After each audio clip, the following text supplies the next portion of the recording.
आज हमारे पास जो स्रोत है वो थोड़ा अलग है। ये किसी इंसान की नहीं बल्कि एक स्कूल की आत्मकथा है। अरे वाह। हाँ, एक स्कूल जो अपनी कहानी खुद सुना रहा है। ये नजरिया ही मतलब बहुत दिलचस्प है बिल्कुल। कि एक इमारत की भी अपनी यादें हो सकती हैं, अपनी एक पहचान। और ये सिर्फ एक इमोशनल बात नहीं है, हाँ, है ना?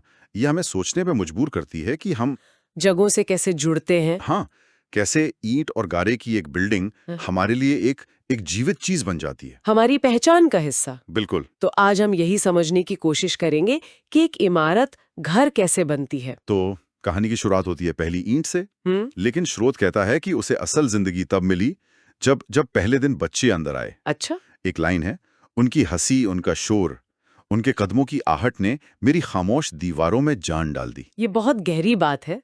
तो वो कौन सा पल होता है जब एक इमारत को मतलब आत्मा मिलती है? शायद वो पल तब आता है जब एक जगह इंसानी उम्मीदों से, सपनों से भर जाती है।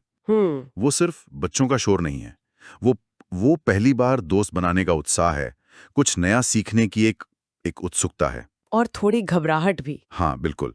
और वो दीवारें इन सभी भावनाओं की पहली गवाह बनती हैं। अच्छा। और यहीं से मतलब उस इमारत का अपने कैरेक्टर बनना शुरू होता है। और इस कैरेक्टर को बनाने में शिक्षकों का तो बहुत बड़ा हाथ होता है। सबसे बड़ा। स्रोत में टीचर्स को एक बहुत ऊंचा दर्जा दिया गया है। कहता है कि वे सिर्फ किताबें नहीं बल्कि जिंदगी जीना सिखाते हैं। हाँ।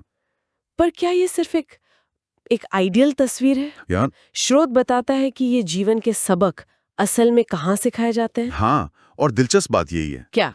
वो बताता है कि ये सबसे जरूरी सबक अक्सर क्लासरूम के बाहर मिलते हैं। जैसे प्लेग्राउंड पर, हाँ। खेल के मैदान में टीम वर्क सीखना, हाँ। या किसी स्कूल प्ले की तैयारी में फेलियर का सामना करना, या टिफिन शेयर करते हुए दोस्ती का मतलब समझना। बिल्कुल। स्कूल की दीवारें इन छोटे छोटे लेकिन बहुत असरदार पलों की गवाह होती है। बिल्कुल। जहाँ टीचर सिर्फ टीचर नहीं बल्कि एक गाइड होता है। एग्जैक्टली। मतलब स्कूल सिर्फ पढ़ाई की जगह नहीं है, वो एक समाज का छोटा रूप है। हाँ, एक मिनी सोसाइटी। स्रोत में खेल के मैदान का जिक्र भी है, जहाँ क्रिकेट और फुटबॉल की ऊर्जा दीवारों को भी जिंदा रखती है। ये सिर्फ खेल नहीं है, ये कुछ और है ना? बिल्कुल।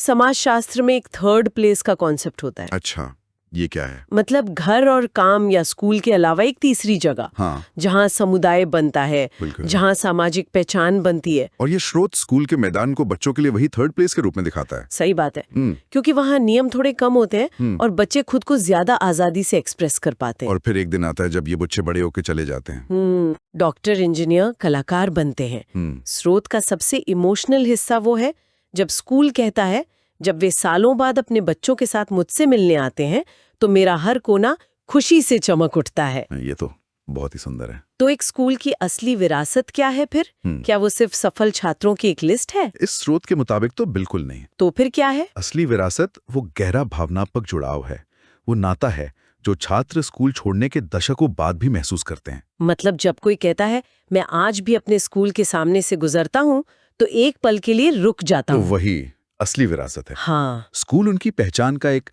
परमानेंट हिस्सा बन जाता है, एक एंकर जो उन्हें उनकी जड़ों से जोड़े रखता है। तो इस पूरे नजरिए का असल मतलब क्या है?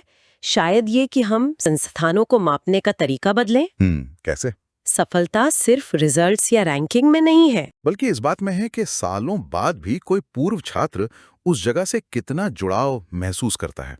ये विरासत का एक बिल्कुल अलग पैमाना है। और ये हमें एक बहुत ही दिलचस्प सवाल के साथ छोड़ जाता है। क्या? अगर हमारे जीवन की दूसरी बेजान चीजें, जैसे हमारा बचपन का घर या पार्क की कोई पसंदीदा बेंच, हाँ, या हमारी पहली गाड़ी, अगर वो बोल पाती तो वे हमारी कहानी का कौन सा हिस्सा सुनाती जो हम खुद भी भूल चुके हैं? उन्होंने हमें बड़ा होता देख हमारे बारे में क्या सीखा होगा?